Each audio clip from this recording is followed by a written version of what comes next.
Alright, welcome everybody to another game design cast here on the Game Wisdom channel. As always, I am Josh Bycer, and we have another fascinating discussion on design for you today. My guest is returning developer who's currently working on Epic Tavern, Tomo, and we are going to be discussing patterns and designing them in games. So, how are you doing after our little holiday, brief respite from work? Pretty good. It's the holidays are always kind of I don't know, it's like this repeating pattern of both not enough going on and too much going on, and somehow expecting that this year is going to be different than all the years that came before, and then one of the New Year's resolutions being like, oh, next time I'll be more ready for the holidays. Of course. And we But it never won't be true. are.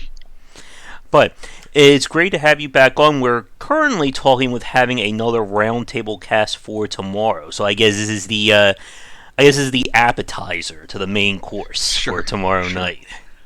Well, So, those round tables are a ton of fun. mm-hmm. Hey Sharky, what's up? I see you in the text there.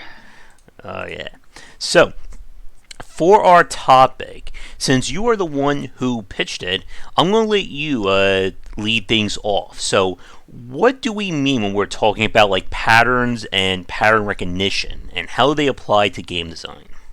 All right, so I want to start by just saying that it's basically just think of it as like a way to describe a, it's like a lens through which you can see game design. Of course, the totality of any experience we create has many, many facets. Um, but I pulled together like a presentation loosely related to this a few years back, and kind of the essential idea was just trying to take a facet of the experience and get into some details about it. And that facet was surprise, and obviously kind of, or that was kind of the end point. This kind of single statement of surprise, we can derive a lot about our own experiences with things that we engage with from an entertainment standpoint. Um, you can't have surprise without uncertainty. You can't have surprise without mystery. And obviously, a good joke requires some kind of surprise in our experience, right? That's kind of what triggers the laugh. In fact, in kind of any intensely engaging moment has to have some element of surprise. And that is not to say that all of the goal or the objective of our entertainment efforts and the work we do is surprise. So that's where that Mm-hmm. caveat comes into play, that this is describing kind of it's one way to look at ultimately a facet of what we do. Although I do believe it to be a very elemental facet. And so from that we can derive the pattern part, because you can't create, here's the briefest of descriptions of kind of like the conceptual math of it, is that I can't be surprised if there is no predictability. Yep. If there's no predictability, I will have no expectations. So those expectations cannot be subverted or cannot be played with. In fact, zero predictability, which you could describe as pure chaos, is always 100% uncertainty and no reason to the results that I'm seeing. So I can't enjoy that, right? That's nonsense, a continuous stream of nonsense. Yeah. The opposite of that is it is 100% predictable. If it's 100% predictable, we all know what that's like. I mean, or at least maybe nothing's ever 100% predictable, but close enough, and it's boring, right? We're not Yeah. into it. Not an interesting experience. In fact, if we believe something to be 100% predictable, we'll never know, because we'll check out well before then. Mm-hmm. Yep. And so those two extremes create these are patterns that we'll create. So if we created a pattern that was ever repeating and totally predictable, players out. You can't do anything with that. And then of course, if the pattern is it need only be indecipherable, truly indecipherable to the player, and you can't really surprise them at that point either. You can't get that kind of Mm-hmm. joyful moment, that little spike in engagement, or a little rush of, I don't know. It, I hate using the word emotion under many contexts, but like a rush of emotional response. Um, and so, in order to do that, you have to establish patterns. And so, in Mm-hmm. some ways, the physics analogy was, by creating patterns, you're building a sort of potential energy, which you can then spend into kinetic energy by creating an unexpected, although yet still interesting result. In some Hmm. ways, like any surprise is interesting because it'll open my eyes. I'll pay more attention. I'll go, oh, I wasn't expecting that. That's interesting. I wonder why that happened. I'll start my brain will have kind of like a, the momentum of that surprise will be my brain trying to make sense of it. Hmm. And I think Um, what's go, go ahead, go ahead, go oh, ahead. and what I was going to say is what I think is very fascinating is that as you were describing the two polar extremes of chaos and predictability, we can apply these to essentially the roguelike genre or rogue design in particular, as well as to standard games as well. Because Oh, agreed. like with the roguelike genre in particular, like we've played plenty of them that either A, it's so unpredictable that the player, as you said, like they don't really have anything to surprise them or grasp because it's essentially, play one, I take a step forward, I die immediately. Play two, I get the greatest weapon of all time. How do I respond to these varying conditions? And then you have other games where it's so predictable, there's not enough variance in the run that, as you said, it essentially becomes like a case of I know exactly what's going to happen, so why should I care more about this game? Why should I play this for 10, 20, 30 different runs if I'm going to get that same exact experience and we can chart each time? And Yeah. Oh, go ahead. Keep going. Keep going. I was just going to say, I'm pretty sure I brought this up with you before. In case I haven't, did I bring up the game Tharsis to you? Yes, yes, you have. Yeah, because Tharsis is, I think, the crowning achievement of this kind of economy. It is a roguelike of almost 100% uncertainty on each run, and a lot of people were turned away by it. And just as you said, it's that case of if I could get the greatest possible outcome on round one, or I die on round one, why am I even here? What's even the point of playing this game? Yeah. No, and I feel like another way to describe that, and we can, in a lot of ways, the way I like to approach game design in general is having redundant descriptions that just kind of focus on different aspects of things. So if we want to run the math a bunch of ways, we could say that maybe the patterns that are being established at the beginning don't lead me to think about what's happening in the future as interesting, mostly because Mm-hmm. I can't see the trajectory that those patterns are heading towards. And so then I'm out because what's there isn't certain enough in some ways, right? Yeah. And then the other way about it could be that I'm convinced that this is what happens and that it's random. I have certainty, even though the game has more functional uncertainty. I believe that it's really just a 50-50 die roll right out the gates. I win some, I Mm-hmm. lose some.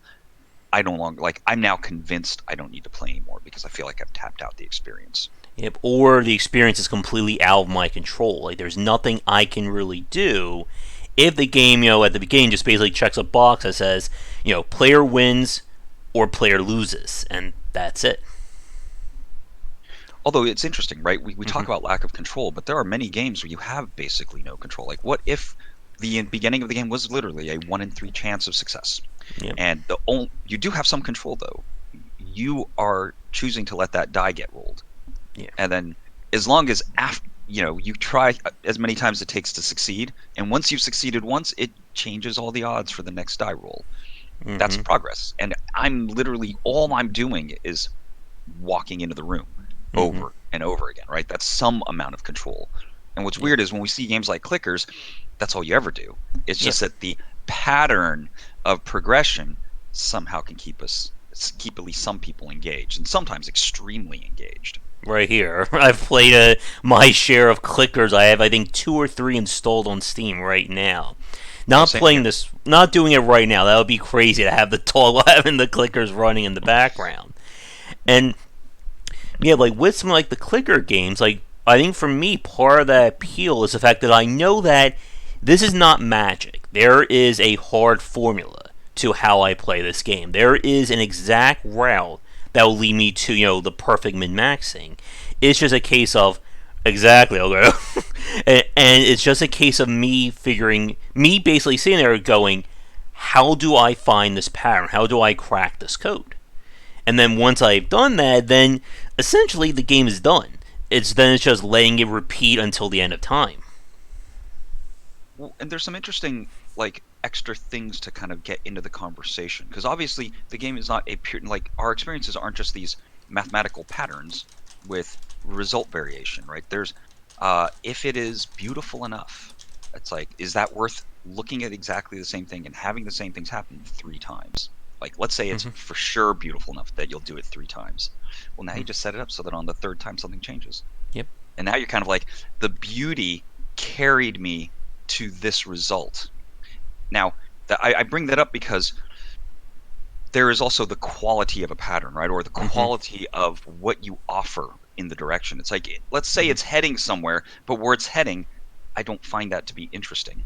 Let's say it was like a game about character development, and where it's heading is that all of the characters, let's say there's like 20 characters in a game or something, all 20 are going to have 999 of all 4 stats and the exact same best equipment in all slots. Let's say just Mm-hmm.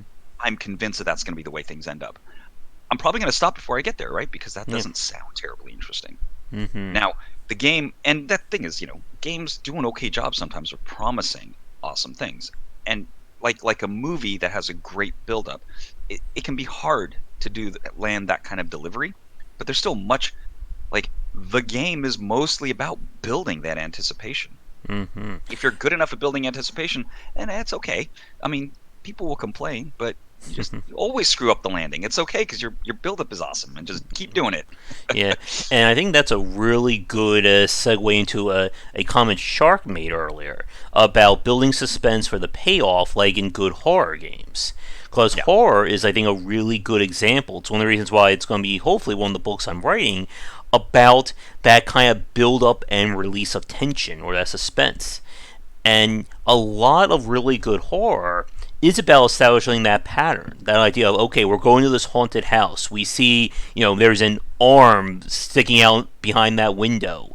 You hear noise be upstairs. So we know somebody's about to get killed. We're building that up. You just don't know when that's going to happen.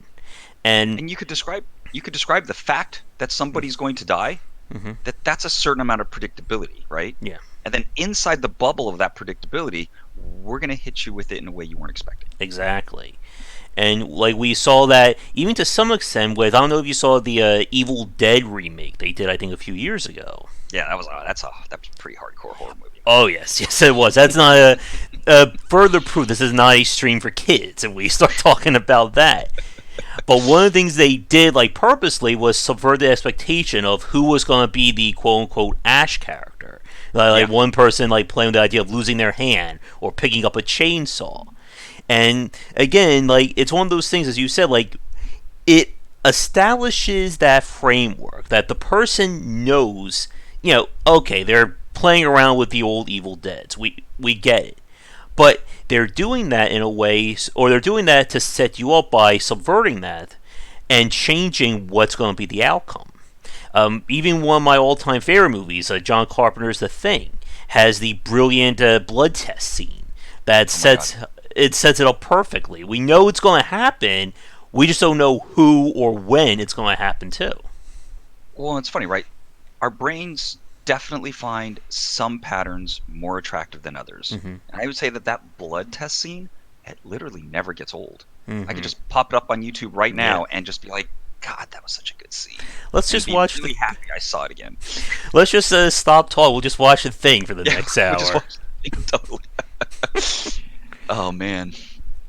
And uh, with regards to trying to like set up these patterns, another thing I wanted to touch on that you brought up a few minutes ago, ah, was the idea of when it becomes too fixed in a pattern itself. Because we see this with a lot of games, especially classic titles that use fixed patterns for boss fights or for level design.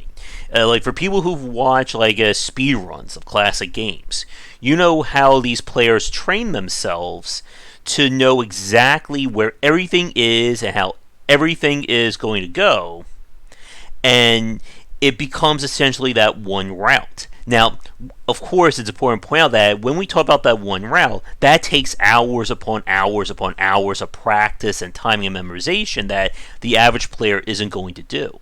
So Yeah. you have to be really careful, again, as we've said, how much consistency or predictability you're building into your game. And I think another one of the kind of the essential underpinnings of that presentation was kind of like uh, you can create it set up this like logic where the complexity you create is in the service of buying quality results at a discount. Mm-hmm. So I made it more complicated.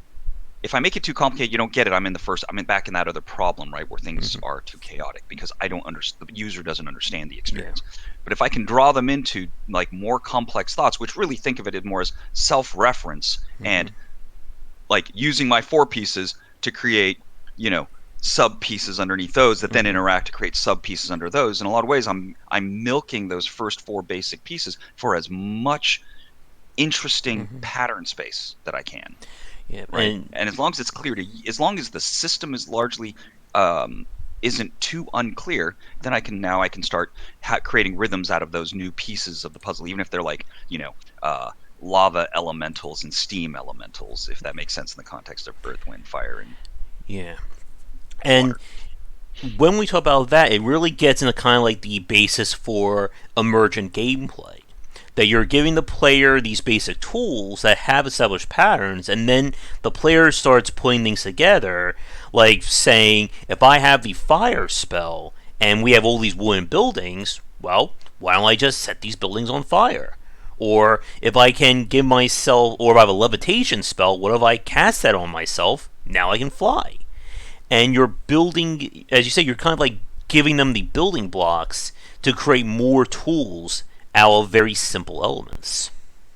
And even though I totally agree with that statement, at the same time, we need to say things like uh, mouse and keyboard controls and shooting moving targets are a similar set of Mm-hmm. elements, just ones that we're so accustomed to Yeah. that we no longer see them. See, we don't no longer even see that pattern, right? With enough repetition, a Mm-hmm. pattern and all its complexity can get collapsed into a single point. Like I'm never, Yeah. well, okay, it's not true. I was going to say I'm never going to think about the basics of WASD and mouse look, but I'm sure I'll find a way.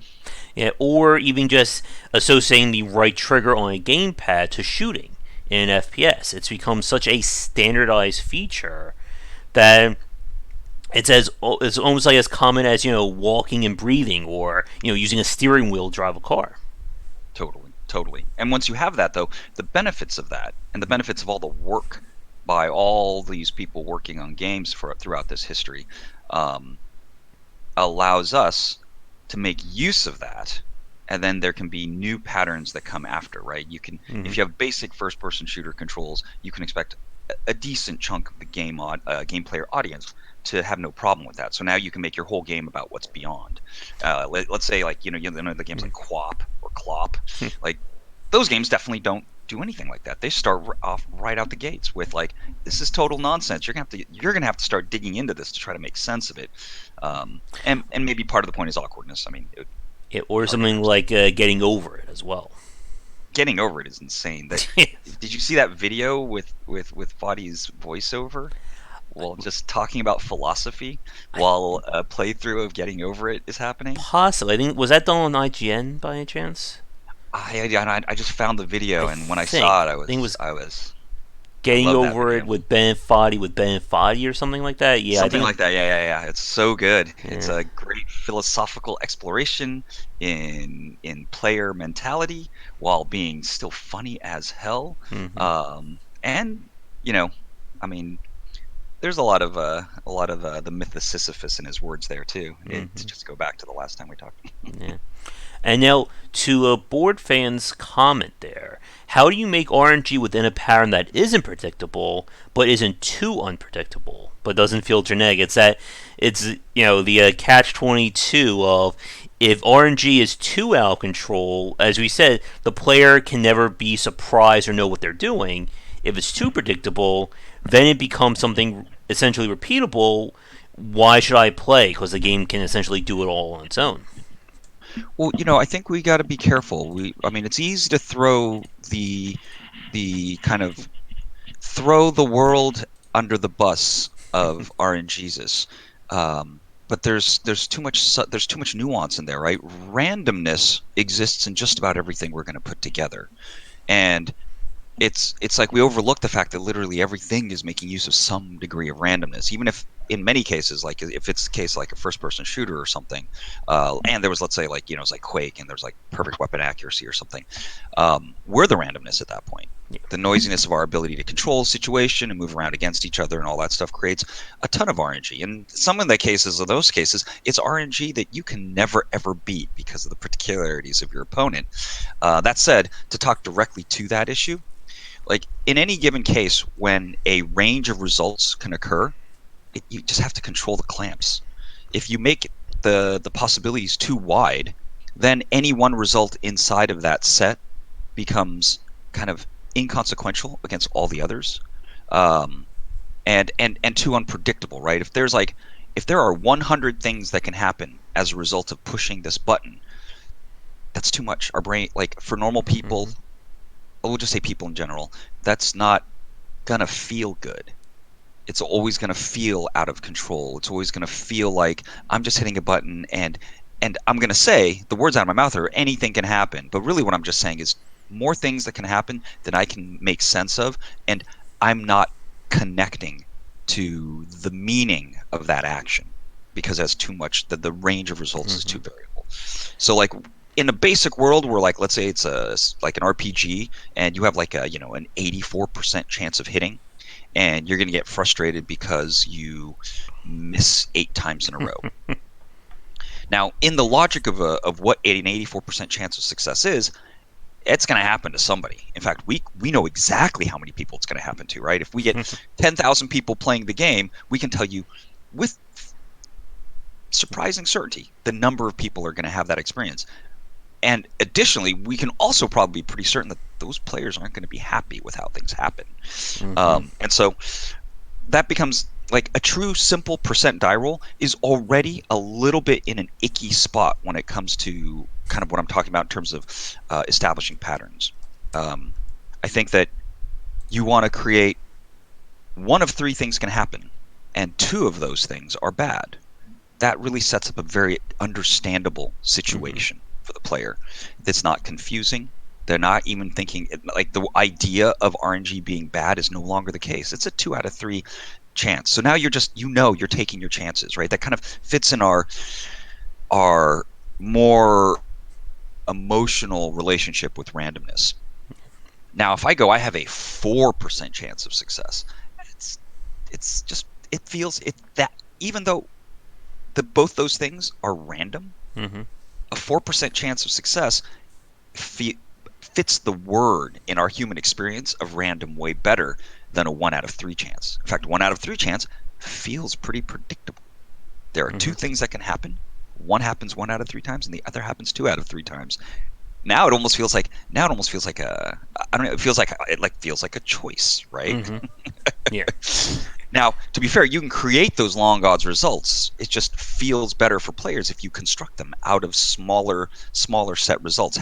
Take a few steps to get to that 1 out of 1 million. It's like, Hmm. here you have a 1 in 4 chance of success, but to get that really awesome thing, yeah, that needs to happen 11 times in a row. So now that will basically happen to I mean, it's not fair to say no one, but that number of people that experience that is going to be very small Yeah. unless they play for a very long time. And we can see stuff like that in roguelikes such as Hades and Slay the Spire in particular. Both games have the potential to get, game breaking runs come out of them. And it's a very low chance of that happening. Because the only way for that to happen, of course, is you need good things to happen in very micro situations. Every time you win a encounter Slay the Spire, you get a card. Well, if I can get, 5 really amazing cards, plus a relic that synergizes with those cards, I may have my broken run.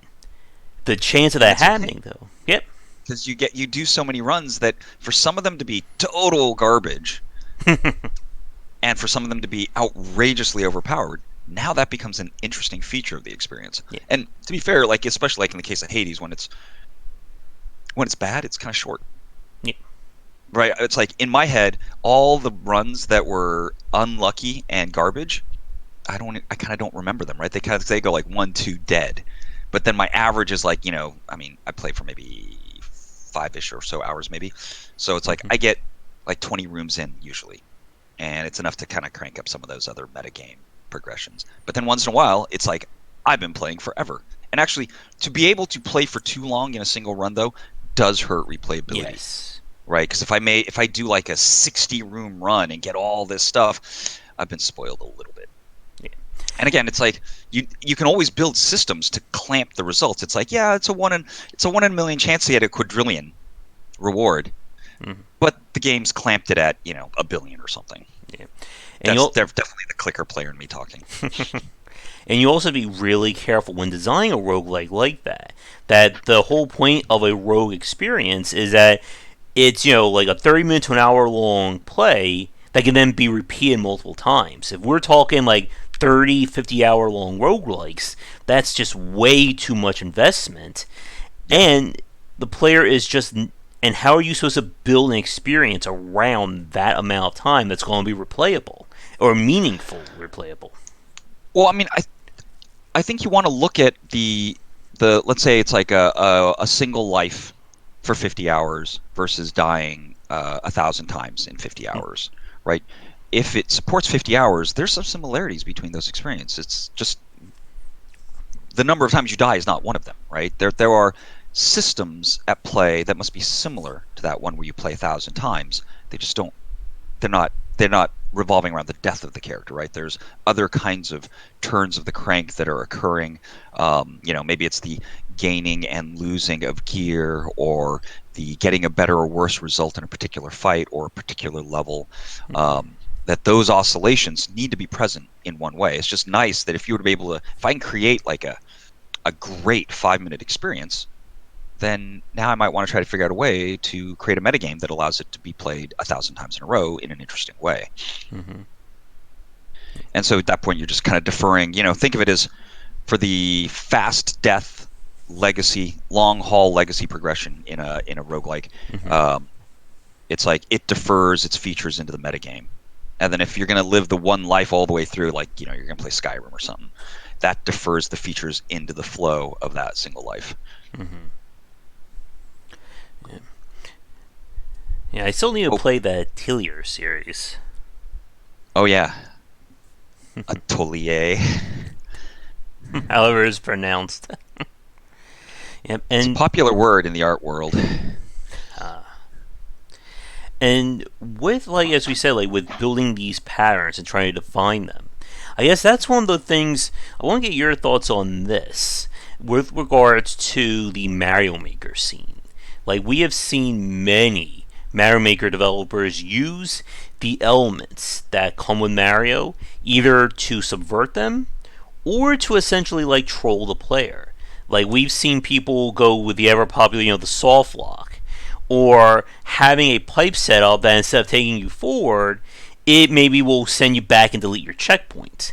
And there's that very fine line, as we said, between subverting somebody's expectation and just kind of just like punching them in the side of the head, going, "Ha ha, you thought this was going to happen. Take that. You're screwed now." Yeah. Well, I mean, I do think that the moment you got the users making user-generated content, that we're kind of moving into a slightly different space there. The Mm-hmm. content that they choose to make has to, lives in this rule set. But then at a certain point, in terms of like user-generated content, it becomes the players expressing themselves through the rules of the engine. And now they don't have to, they don't have to have a setup and a a I don't know, a setup and an ambush to kind of create surprise. They could simply just say, what I'd like to say is just the biggest thing I can say with this tool set, and I'm not trying to go somewhere with it. I'm just it's like it's one sentence, right? Mm-hmm. But when we create experiences for each other, uh, we're theoretically, let's say we're trying to soak up hours of a person's time, we have to say a whole lot more than that one sentence. We need to take something that might have been small and somehow figure out a way to milk it for all it's worth. And I mean that statement kind of brings in some interesting, people might have some disagreements with that statement, but the reality is, if you have a good set of rules, you should extend it to the right amount. And that doesn't, like, when we have like when you say like so they just padded the game with this content, that is a sure sign that that's not the right way to extend or expand that experience, because something about the choice there made you less engaged. And then I'm sure there's plenty of games out there too that this little thing that I do is so interesting, I wish there was more of it and more variety in this game. And then that choice not to do that is a similar kind of mistake. And I think when it comes to like Mario Maker and us kind of, the users generating content, all that the developer made the tools available, and it almost didn't matter if they did it on purpose or not, is kind of secondary then to what the user was trying to say with it. For the chat watching, there's a game that we played on stream, I think a few months ago, where I remember like we were talking about how the game mechanics seemed like it was going to go somewhere, like they were going to do more with it, and it never like fully coalesced. It just kept repeating that same basic loop. And I remember, I think we were all disappointed in that game, that it just felt like they had this really great idea and nothing comes of it. It just kept repeating the same thing again and again and again. Yeah. And I mean, the repeating the same thing again and again is probably separate from this kind of promise of where it was going to head, though, right? By not going where you expected is one thing, but by never changing, that's a separate kind of dangerous choice for a game to make. Now, to be fair, if it's like a platformer and you have jump and you have double jump and you have crouch and move left and move right or something, and I never add anything to that, the game theoretically is repetitious in that regard. In fact, one way to describe what you can do with those controls is, well, what are all the permutations for using those, I don't know, five, six control inputs? And then we can break it up into, let's say if it was like A through A, B, C, D, E. Let's say there are 5 control inputs, so A through E, right? You go, the length of time that a player should be considering what a thing is starts to matter, because if a thing is simply just one button, then there's really just the 5 options. So at any given point, you can do one of these 5 things. But if there were things like the moment there's a double jump, doesn't entirely count because it's the same input twice, but it's like here's a space where you need to jump, then double jump. So that becomes like A, B. And now it's like if I can milk that system by making sure that I have A, B, A, and B, A in the game. That I make sure that those are there because it gratifies the available variety in those choices. And then now imagine if, for whatever reason, it literally is only ever AAB. And then there's a single instant of ABA or BAA. So at least on the surface, that would seem like a mistake, because you aren't creating complexity out of your rules to make more gameplay for less cost, right? Yeah. In some ways, ABA and BAA is buying 3 units of gameplay for the same price. Yeah.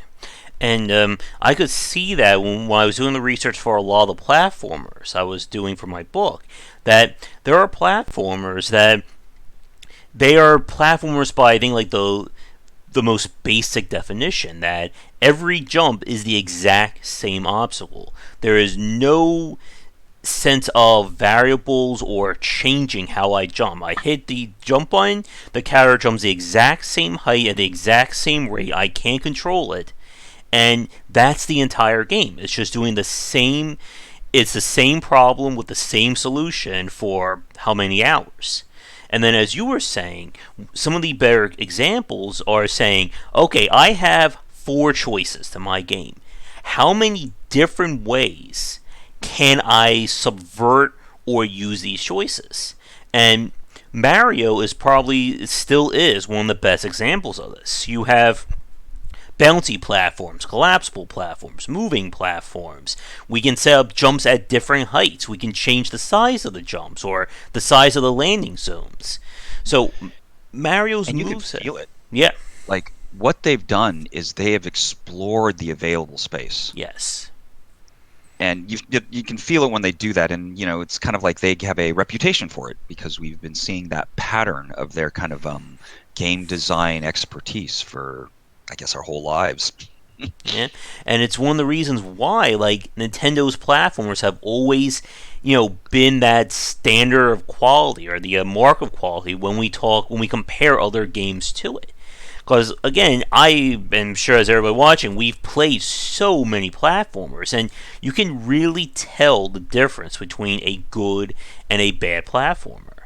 Because a lot of the bad platformers, it's just very repetitive, or the jumps are completely chaotic. Like blind jumps off, a platform into a one-hit death pit. There's no it's not something you can plan for. You have to know ahead of the time. And I guess that takes us to, I think, a very interesting segue. What do you think about, like, with regards to, like, pattern recognition and pattern design, the Kaizo genre of platformers, where each level is essentially just one or two very long patterns that if you nail it 100%, you will beat that level. If you nail it 99%, you're going to lose, and there's no in between there.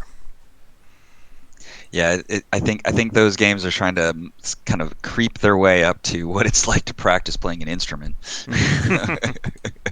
But that's the same thing. At the same time, like my ability to identify what that perfect pattern is becomes step one, right? I'm trying to understand, and how much. Actually, let's use this as an example. Like, so we have, let's say, 3 minutes of gameplay, and that 3 minutes of gameplay demands, let's say, 100 inputs a minute. Well, let's just say 60. Well, we'll do the math easier. There's 300 seconds of gameplay, and there's an input per second. Okay. And that set of inputs is going to be, you have 300 inputs that need to be precisely a precise pattern of inputs to get to the end, right? But there are rules that, like, I have visual feedback that gives me foreshadowing, I guess, in a way, of what the right input should be. And then as I play the game, of course, I fail. One, I've never seen this, so I don't know what input I'm supposed to do here, so I failed. And then that taught me that this kind of an input doesn't work, so I tried a different one, and let's say that failed, then I tried another one. So I go 1, 2, 3. This is kind of reminding me of Super Ghouls and Ghosts, because this is how I ended up playing the game when I was younger. Well, I'm sure it's how everyone plays the game, but it's like I go 1, 2, 3, dead. And then I go 1, 2, 3, dead again. I'm like, ugh. And then I go 1, 2, 3, 4, and I'm like, oh, I got past it. 5, dead. And then I'm starting to learn, right, by repetition, over and over and over again. This like a game of Simon. That the string of commands that I've memorized gets bigger and bigger, and all I'm really doing is on a per playthrough experience, consuming that leading edge. I got to something new. And then, of course, there's a weird thing that happens, right? If I've done 175 inputs and I see that next new input, some of the times I know exactly what I'm supposed to do because I've learned the kind of communication machinery of the game, and I go, oh, I'm supposed to jump here, or I need to jump up onto that ladder, then climb up, and then move over, then crouch so I don't go back down the ladder so I can dodge the thing that's going to go over my head. Yeah. And then jump forward or whatever. It's like I'm literally envisioning playing Super Ghouls and Ghosts. Now, other times, though, I know exactly what to do, but because I've put in 175 correct inputs this time, and I hadn't done that before, I'm really nervous, and I just totally blow it. And at this point now, we're laying in an emotional turbulence into the learning experience. And everything that you just described, we can really see that with kind of the evolution of the levels in Super Mario Maker 2 compared to the first one.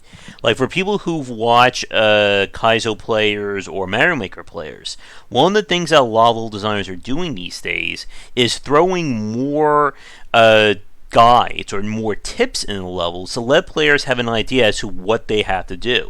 For instance, like the blue coin now means you're going to do a spin jump, and a yellow coin means a normal jump. Some of them will use like like square brackets to dictate, okay, this is where you should be performing the shell jump, or this is where you should kick the shell to then perform that action. And on the outside, you may think, okay, then that just makes it easy because the game is telling you exactly what you need to do. But remember, you're doing this all in the span of seconds. So there's still, as you said earlier, the RNG of the player being involved in trying to get this to work. And Noah would complain if a monster's head flashes briefly when you're supposed to hit it in the head. Yep. And then, as you said, and then many Mario Maker levels will have, the very final technique. They'll put the heartbeat. You'll start, the screen will start vibrating, and it's like, okay, can I make this one last jump that will get me to a checkpoint and will end the level? And of course, most people are going to fail because now they're nervous, and then they're going to miss it. Although that becomes its own form of. Actually, I remember watching a really cool TED Talk that talked about all our brains are trying to do is to counteract or respond effectively to noisiness. And by noisiness, I mean just like the curviness, the curve of noise, right? Mm-hmm. Noisy results. And so, like, if I'm going to throw a ball and try to hit something, that there's all these things that are happening that I could mess up. Mm-hmm. And one of the biggest types of noise that we have to be able to penetrate, and it's something that when we pull it off, we feel cool, is when there's too much adrenaline, too much anxiousness, too much fear, right? That our emotional resonance actually becomes a obstacle to overcome. And we've done it before where we're like, race games might be a good one too, where because you have to kind of like, it demands so much precision, and as you go faster, you have less time to react. But also because it requires so much precision, like it's kind of like holding on to something very tightly to try to get it just right. And then once you've played the game long enough, you play enough racing games, you stop holding on tightly. You have confidence that you can pull it off. You've kind of penetrated your nervousness. And the same goes for platformers, and especially the Kaizo genre. How many of the Kaizo players have improved so much? Like, I've watched some of the big names in the Kaizo community go back and play older hacks, and they can replay those hacks, having not touched them for months or even years, and they may get through a level in 5 minutes when it used to take them maybe 200 hours their first time to get through it. Because, as you said, the power recognition is there, the muscle memory is there, and a lot of those skills tend to translate from one game to the next. Oh yeah, you learn the ropes, and you have a ready response. I know what to do here, and it's not just that I believe it, that you're right, and so because you've been in this environment long enough that you have confidence that it's going to work out. And in fact, part of the reason why you do it quickly is because of that confidence. I'm not worried. Oh yeah. Here's something interesting, and it's a weird esoteric thought of the month. I was in my kind of occasional fever dream trying to just think about ideas or have thought experiments. Information that we know costs very little to read, and sometimes to figure out or explore the idea till we understand to the point of understanding it. In fact, you kind of think of that as analyzing new information, extremely costly. Yeah. Reading old information, extremely cheap. And I was just that's kind of the way time works, right? That looking backwards in time is cheap, and looking forwards in time is expensive. And then once you know a thing, it goes into the past, and you can't go back to not knowing it. And the weird idea is to play around with if our perception of time is really just a matter of expensive unknown is ahead of us and cheap known is behind us. Yeah. And there's actually two really good thoughts I have while you're describing that. The first one is for myself. This is why for a lot of the games I play, I can fast forward through text, or if it's something I've already played before, I just do a super scan of the screen. Okay, I need to know that, okay, fire is bad in this case, water is good. Okay, in this game, fire is good, water is bad. Okay, move on. But when we play something that I'm completely new or I'm unfamiliar with, you'll see I'll take a good 30 seconds to a minute reading that tutorial page, sometimes out loud, sometimes in my head, before I move on, because I'm trying to grasp something new there. Oh, I And totally know that feeling. Yeah. And if I'm comfortable, it's like I seem like super slick and super chill. If I don't, I'm like fumbling idiot. mm-hmm. And then the other thing about like when you're trying to take new information, like I think this is one of the things I found very fascinating about about Sekiro from last year and how Mm. polarizing it was. And one of the key elements, one of the key things I heard a lot of people say, was that people who were familiar with From Software had a harder time playing it than people who didn't. Oh, And because they had expectations that were not true. the same for me. Like again, like I have played so many action games that I've gotten used to like like the rhythm. If we're talking about like a song, I've gotten used to like the rhythm and the beat of what goes into those games, so that when a game does something completely different that I'm not expecting, it's like almost like that record scratch moment. I'm like, wait, what just happened? I hit the block button and my guy didn't block, or I did the timing as I remember from another game, and the guy hits me each and every time. Yeah, it's like you know what's going to happen, Mm-hmm. but you're wrong. Exactly. Yeah. Which is a worse state to be in than, yeah, I don't know what's going to happen, so I'm paying really close attention. Mm-hmm. And like with something like Sekiro, it's just a very interesting because I ultimately ended up just being very disappointed in that game. Yeah, Because and obviously many people were not disappointed by that game. yeah, Damn. and I ran into that situation as we were talking about earlier with the clicker genre. That once I cracked that code, and basically the whole game just broke apart for me at that point. Yeah, and it's that then it's time to find a new clicker. Mm-hmm. Oh Yeah. my God! Speaking of idle games, though, and one that I've been playing for quite a long time now is this one called Wizard and Minion Idol. That game just goes on and on and on. It just keeps adding new rules and just changing the game, and sometimes willy nilly. But it's Mm-hmm. interesting because now it's been going on for so long. It's like what if you made a mechanic? I mean, imagine if you made a mechanic in an RPG where an entire like that crafting doesn't appear until you've put 100 hours into the game. And then Mm-hmm. it's like the main part of the game for 100 hours. And then it's not important anymore. And now researching spells is what's important, right? That creates a Yes. very strange, like a very weird narrative in the player's experience. Yeah, and like keeping with the idle example, there have been idle games like that where if you're playing the game the short run, you want to do, let's say you want to invest heavily in coal if it's a factory. But then once you get further into the game, you have more persistence unlock. Maybe it's better to instead invest in iron instead. When before it was another element. And I don't know if you've played this one, but there's a game I think it was called Realm Grinder. That I think it's Yes, yeah yes. that one I thought was very fascinating. It was perhaps I think one of the most complicated in terms of its idle progression.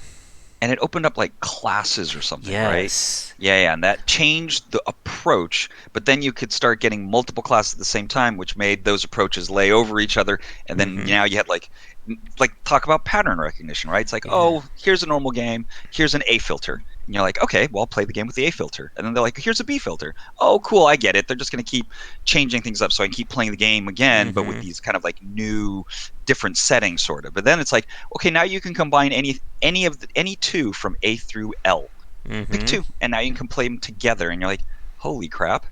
Yeah, and then they started introducing like new world rules, and they were sort of like, okay, so you max out on your first run. Okay, well, guess what? We're going to add a new resource for you in World Two, and it was Yeah. just like this game just keeps adding mechanics, like it not just like adding linearly or just adding more numbers. It was just adding in brand new systems. I was like, Yeah, oh like my god. willy nilly. Like, here's a new button, and this button's important all of a sudden. And it doesn't, when described that way, it doesn't sound good, right? Mm-hmm. It sounds kind of against our aesthetic of what Mm-hmm. games should be.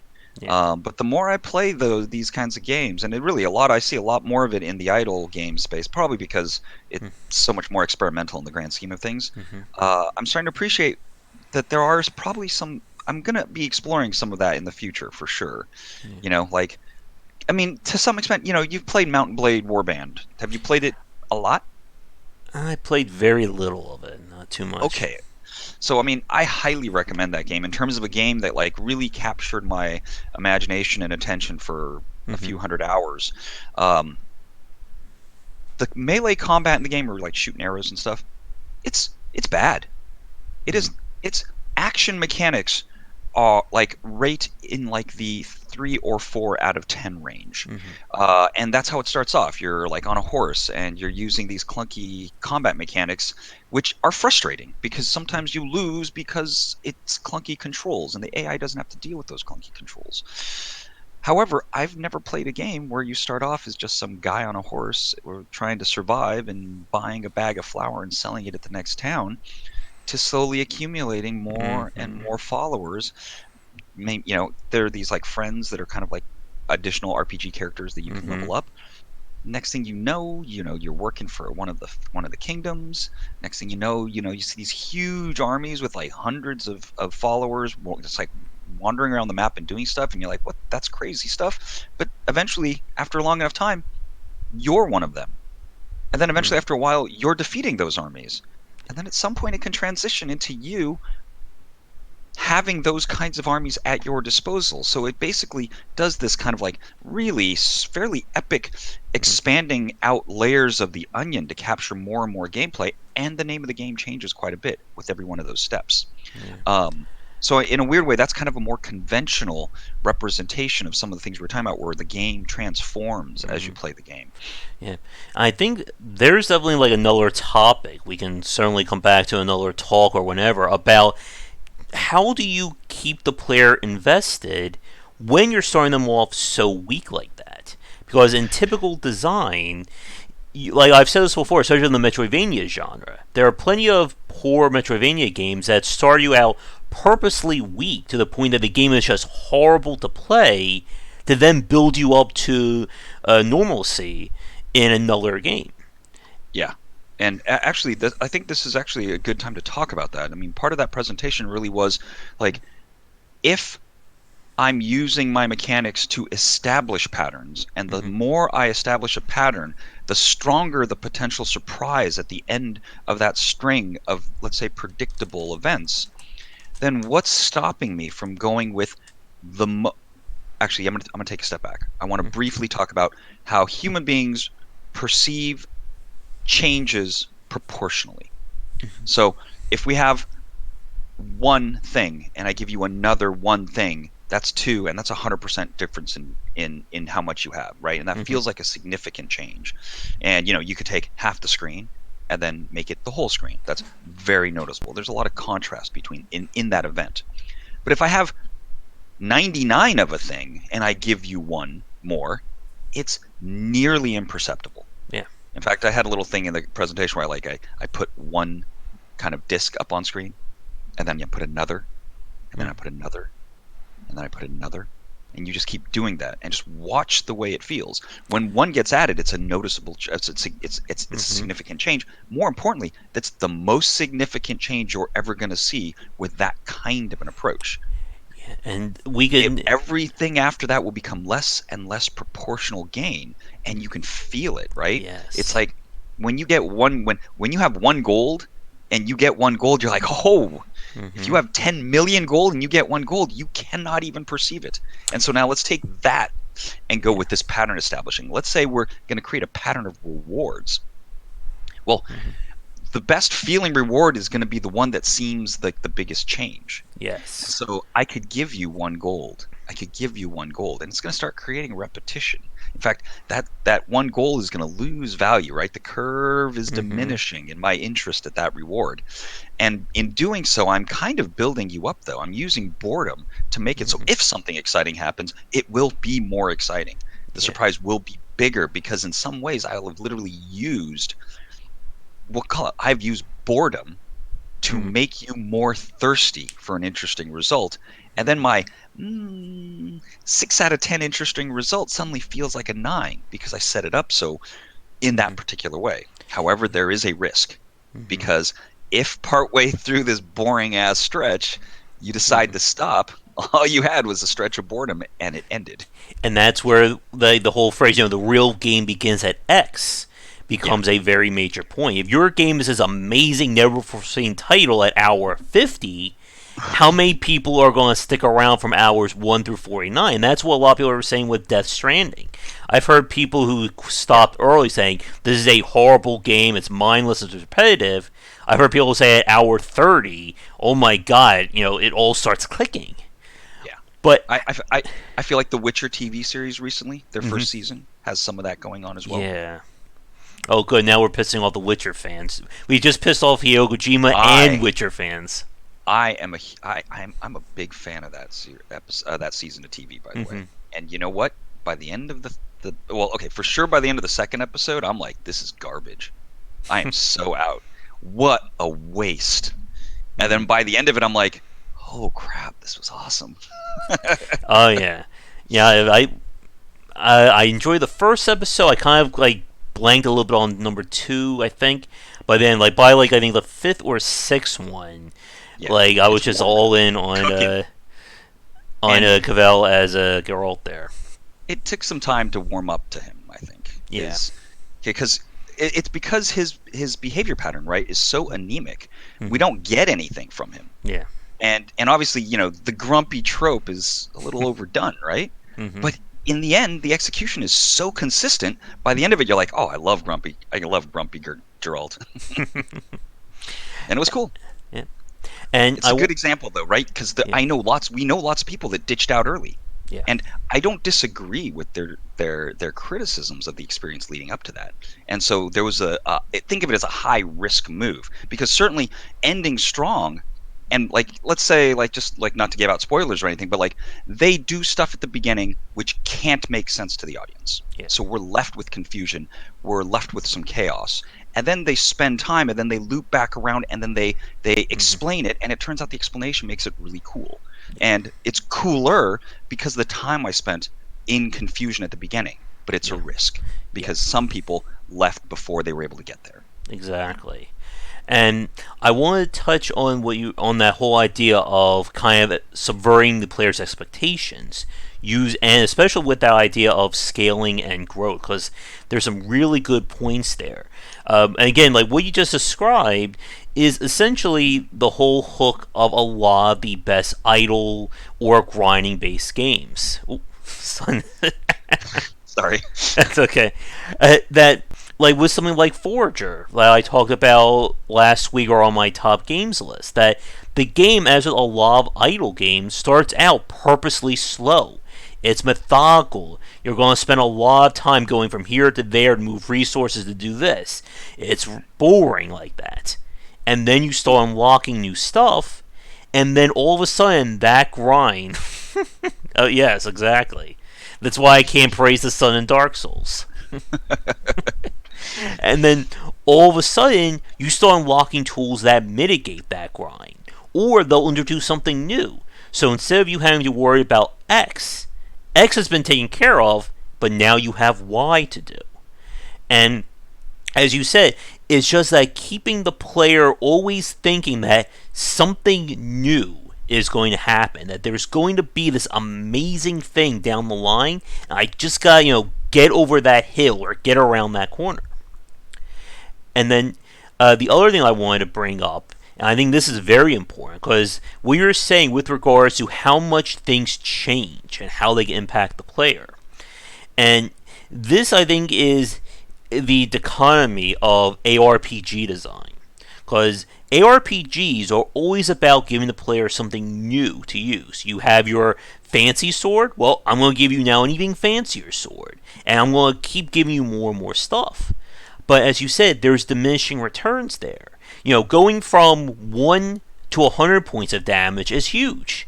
Going from 11,500 points of damage to 11,658 points of damage, okay. Is nothing. Yep. And it's the exact reason why I always got tired of playing Diablo 3. Because by the end of that curve, I'm not getting anything meaningful. Getting 500 more points of damage or 2,000, what does that change? My skills are locked. Why it's not doing anything for me? I'm not changing how I'm playing. Now, if we look at this issue though from the perspective of the developer, Mm-hmm. what we have to appreciate is that at a certain point they need to ramp out. Mm-hmm. They need to ramp off, right? We don't have infinite bandwidth. We can't create an infinite amount of content, and we generally can't create systems whose potential ranges of results are, well, let's say I have the range of results of 1 to 1,000. Mm-hmm. How do I break that up into pieces to give to the player to get the right amount of time out of it, right? And so there's this thing I like to think about, like, is what's the point in the experience where 50% of the players will no longer, where you will no longer have 50% of your players? Mm-hmm. So obviously, in that first half of the experience, or first half of the gamers, because that's what half maybe really should Mm-hmm. be, not how long it is, how many resources you spend. You go, once I've lost 50% of my users, then the next section can take longer. Yes. And And by taking longer, I'm expecting to lose another 25% of my users. And then the next section can take longer. In some ways, I'm trying to make some assumptions about the categories of my users and who's willing to go far enough. But I can't spend 100% of my resources on the 1% that's going to go infinitely far. But if I didn't let them go that far, they're definitely going to be the most fanatically in support of the game. So I need there to be space for them to go, but I got to keep spending less and less on it yeah. just to make the game expenditure and resources make sense for the mass of the audience, let's say, right? Yeah. And this is a terribly tricky balancing act to play. Yeah. And we have, I think we have good, sophisticated, and legitimate complaints when developers don't pull it off right. Yeah, I mean we see this heavily, like on like the dark side of things with mobile and free to play games. Some of the worst ones that they are designed around. Okay, we're gonna give the free players like just like this amount of gameplay, and that's going to see if they're going to be hooked on it. And then after that, we're going to now for this group. This is when all the grinding. This is when the pay to win aspects come in, and we're assuming as we introduce more of those elements that the people who stick around are going to be the whales who are going to spend that money. And we see this in just about any kind of microtransaction based game. That there are people who, once they are hooked enough, they'll drop $500 on a new character or a new skin, like it's nothing because they become that invested in it. But if you introduce Yeah. that too early, then it's kind of like almost like you're revealing the trick behind the curtain too soon. People are going to be like, no, this is how the game's going to be. Screw it, I'm not going to stick around. Yeah. No, it's true, and it's an easy thing to mess up. I think a lot of the worst cases of those games, we like to paint them as having the worst attitude, Mm-hmm. but I would just describe it as less effective. It was less of a well-crafted path, right? Because, I mean, in the grand scheme of things, all of us do the same stuff. We try to create engagement, and through that engagement and through the time it takes to build a relationship with that user, we create loyalty. And at the highest points of those loyalty are the points at which we can ask the most of the player. And if I'm not going to ask for money in advance, then I'm definitely going to have to ask for money then. Mm-hmm. I mean, over time I've come to think of free to play as really not different than it. It's just a different payment structure. It's Mm-hmm. still looking for the same people that are gonna buy in. It just hits them at a slightly different point in the timeline. So if we imagined all those games are paid games, and they're just different types of trials to figure out who is interested, Mm-hmm. it changes the narrative quite a bit.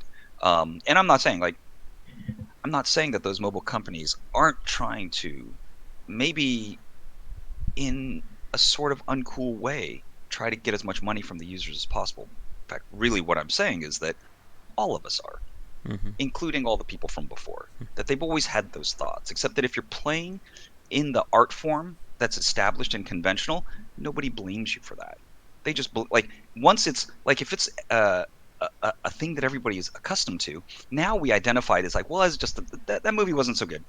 Character development was a little weak. I think, it's like dialogue could have been better, and they didn't focus on that climactic moment. They didn't push it well enough. Mm-hmm.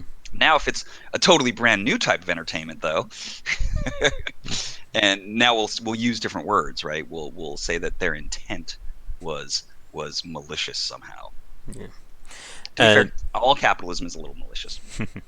also, I just want to give a quick time check. It's about 6:12 my time, so I know you Ah, have to get okay. going in about what do we say, like 18 minutes Yeah, thereabout. something like that. That's So now's the right time to bring that up. And let me see if there's just any additional pieces of this kind of idea. Like, so yeah. if we take the ideas of proportional rewards, because I think um, the way we reward the player can be seen as one of these types of patterns.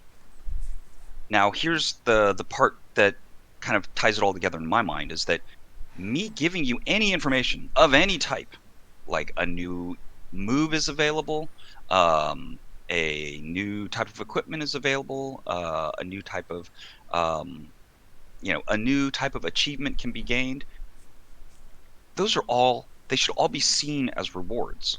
It's just sometimes there are changes in the experience that don't appear valuable to a player. So those aren't the ones I'm going to tempt you with, right? It's kind of like um, imagine we're playing one of those mobile games that maybe the kind of core gamer doesn't find interesting, but that for anybody, getting 100 coins is going to be better than getting 10 coins. And now we could do a thing where 1 out of 10 times you get 10 times the coins, and we just give you 90% of the coins, generally speaking. And now it's literally exactly the same, except once in a while I'll get 10 times the coins. That's going to feel good. That'll be this uncertainty, this kind of hope I have every single time. And until I've done that like thousands of times, the pattern isn't completely established. In fact, this is probably the essence of why we don't like why RNG is usually used as a bad word. Because when it's random like that, we stay hooked on the idea that it could happen, and we're still desperately trying to find a pattern and make sense of it, but there isn't, right? So we're Hmm. trapped behind, and then let's say we it doesn't wear off on us that quickly, or some people it'll wear off on earlier than others, and we don't like the idea of kind of like taking advantage of that person who's still trying to figure out what the pattern is, not knowing they'll never figure out the pattern Yeah. because it is truly random. Yeah. And what you just described there is the inherent reason for loot boxes and that kind of design. That whole idea of I'm going to spend money, I'm going to get something. But maybe that 1 out of 1 million time, I'm going to get this, oh my god, amazing, it's going to make me the top player in the game item. And it just, again, it's essentially the whole gambling addiction that, this time if I pull the slot machine, I'm going to get the jackpot. Oh, it didn't happen? Well, what about this time I pull it and this time? Now, if we put that in a totally different context, even with the same pattern, it sounds very different. Now imagine that as someone's friend, once in a while I just do something wacky, Mm-hmm. and that makes me more interesting to that friend, and that we get along better because I'm more entertaining. I'm funnier. Mm-hmm. That there's just a little bit of a wild factor when you're hanging out with me, and that I basically loot boxified the way I act. Now, no one's going to complain about that, right? We're not going to see Mm-hmm. that as the same negative thing as just the pure math of a loot box. And part of that is that I feel like somewhere in the middle there are all these best practices we should be doing. Like, for example, if there is something that's supposed to give you 10 coins every time you do it, make it 9, and once in a while give you 10 times the coins. That is fundamentally a better way to do it, because when I do it, when I play that game, I'm happier. I'm having more fun. And maybe that's never going to change, but some other part of the game will grow and change. Like, let's say I have all these interesting, totally hardcore skill mechanics, but just in the rewards I have some noisiness and randomness that makes it more interesting. Am Mm-hmm. I bad for doing that, or am I smart for doing that? It becomes tricky, right? Yeah. I mean, and really, I mean, in terms of what my personal position is on all this, I just don't know. I just for the things that we condemn others for, I see us doing in other contexts. I Mm-hmm. see myself doing them in other contexts. So it's kind of hard for me to condemn the the extremity sometimes of some of these practices as strictly bad. Because I know, like, the moment money gets added to it, suddenly it becomes a much more serious Yeah. moral conversation. And I Mm-hmm. kind of understand why, but at the same time, still, if I'm doing the bad thing for money, or if I'm just doing it just cause, how is one of those worse or better than the other? Right? My joke was Skyrim tries to steal my life away, and it doesn't ask for more money. does that make them better? Well, And good. reality, I don't know. Hmm. We're certainly segueing to Bethesda now. We'll be here for another hour. I'm sure the audience will come with some more jokes. But yeah, like about that kind of uncertainty when it comes to how much it impacts a player. Again, going back to the roguelike genre, that a lot of the best roguelikes challenge you with the fact that you have to be willing to adapt. You have to roll with the punches. And as we said, like how severe the change in the pattern, or how severe can these outcomes be, has a huge impact on whether or not the player is going to do it. Like going back to that earlier example about like how much choice. Like let's say if I pull this switch, there is a 1 in 2 chance I'm going to die and lose my run. Well, Yeah, and you why never would know I the ever answer. do that? Why would I ever want to do that much damage to me? Now, what if it was a 1 in 100 chance? And let's say the other 99 possible values could be anywhere from okay to amazing outcomes. Then it becomes more of an interesting choice because Yeah.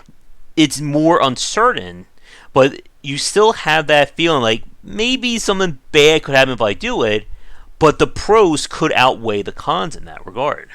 Well, if you're going to design that kind of a system, though, what you really want to do is make it so that what we're saying by creating these kinds of odds between good results and bad results is that you're going to just do this all the time.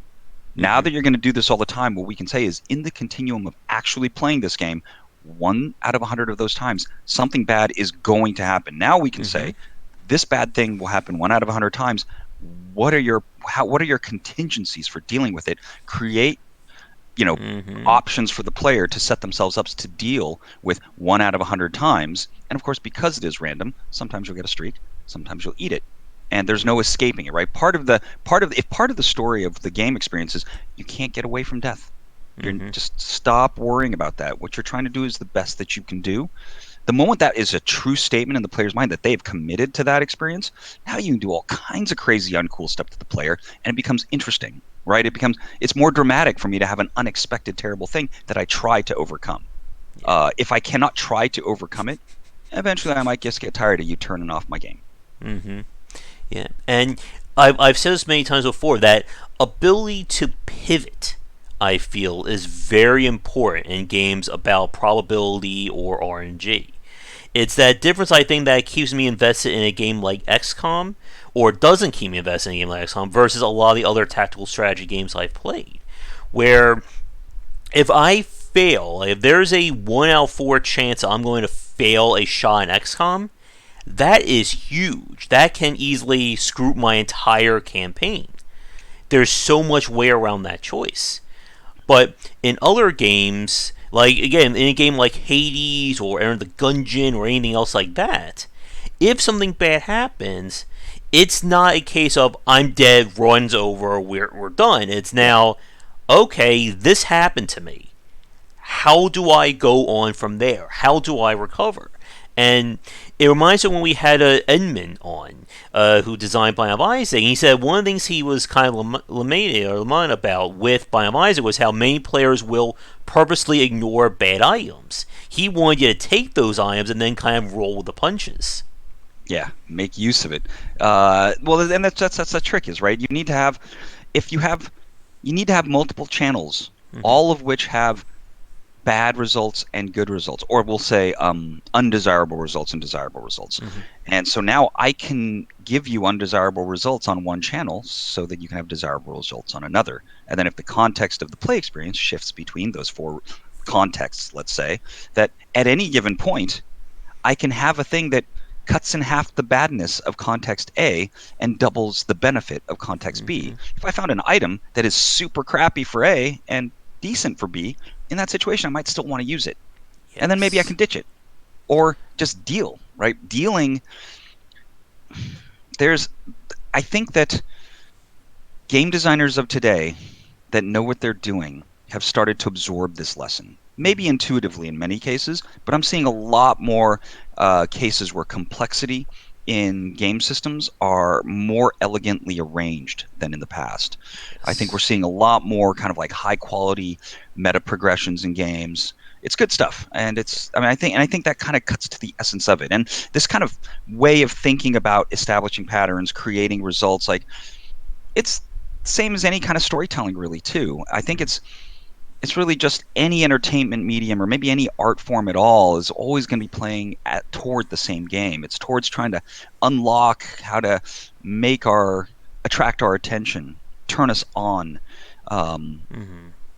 like when something's interesting enough, you're thinking harder. Yep. If there ain't anything interesting around, you're just the machines on standby mode, Yeah. and that doesn't feel as good. Yep. And that elegance of the choices and that complexity of simplifying. Again, you could see that in Slay the Spire, and how that game really distills it down so you understand what's going on. And I love your analogy about how an item can either make choice A really good or it can make choice B just kind of okay, and you can roll with it different ways. Because we saw that in Slay the Spire and a lot of these deck building roguelikes where you can have a card that in deck A is horrible. It's like being punched in the face. Why would you ever pick this card? But you get, well, you have deck B and you just broke the game. All of a sudden, it's now a completely different thing. Yeah, and also, I mean, that kind of starts into a conversation of how a potential like card games and dominant strategies and overpowered options for players. It's become much more commonplace in the last 10 years Mm-hmm. in as an intentional part of what we put into these games. And I think that is an improvement, right? It's realizing that balance itself is a form of expectation that we can buck the trends of. And you don't want it to permanently be crappy balance, because now that's kind of like the chaos state, right? Yeah. But if it's always balanced, that's the 100% predictability state. Mm-hmm. That's a curve like any other that you're going to want to play with and create a little bit of jazz out of that and keep Mm-hmm. people on their toes, keep them guessing about what's going to happen, so that they don't go, time for me to think about something different. Yeah. And that I think was going to be a lead into this will be the final question. I don't know how long or short this will be. But I wanted to kind of touch on this point. We've been kind of bringing it up here and there throughout the cast about how do you take a set pattern and subvert it in a way that the player doesn't feel like, the developer is just screwing them or, stabbing them in the chest with a knife. Well, so randomness can Mm-hmm. screw the player, but patterns can't really, right? Mm-hmm. So if we just go like I was something I posted in your Discord channel, it's like 112, Mm-hmm. 113, 112, 11. What do you think the next one's going to be? Mm-hmm. First of all, it could be almost anything. You could Yeah. say anything you want. What do you expect it to be? Some people will probably expect another two. Um, what if it was a four? And any of like the question mark is that it could be lots of things. The pattern, the setting up, the creating of these patterns to create predictability is because it makes you think what's going to happen next is this. And Mm-hmm. then if it's open to interpretation, it could be this or this. And then your mind does the next thing. Well, if it's A, or we'll go 112, 113, Mm-hmm. 112, and then it goes 1 1 and question mark, right? So we go, if it's two, then I believe that the pattern is 112, 113, 112, 113, 112, 113. I think it goes like that forever and ever. But now if that instead became a one, I go, oh, does that mean that the numbers are all going to go down from that point on? What are the ramifications going forward from there? Mm-hmm. It could be a four, and then I'm like, oh, so maybe that two then doubles. If it doubles, then are the ones going to double after that? All these questions just start to spill out of our thought process if you create the right sort of patterns that have the right kind of maybe this could happen, maybe this could happen. And then I think our minds are kind of naturally attracted. If there were like, you know, 10 possible results, our mind already knows the one that we want to see the most, Mm-hmm. right? Our mind's like, oh, I want that one to happen. And now imagine if you could create a set of 10 options where everyone wants the first option to happen and they think that that's a great idea, but that the 10th option is just as good. Now, by giving them the 10th option instead of the first option, because now their expectation is what they want, right? But 10 gives them everything they want, just not the way they were expecting it. That's a joke. Mm-hmm. That's funny. That's interesting. That's a surprise, but it's a valid surprise. It's a surprise that completely fits within the rule set that were established. I don't know if you guys have seen the movie Knives Out. It plays a little bit of a game about expectations. Hell, it even tells you what you think you should be thinking, and then Mhm. it subverts it by the end, like any good mystery of sorts, right? And we've Mhm. seen bad mysteries that only pull it off like to 6 out of 10. I'm like, a bit of a fizzle. I've gotten used to better. But then Mhm. once in a while, you get like a, oh my God, that's totally true. That works. But I wasn't thinking about that. And when we make that happen, your audience is happy. Yep.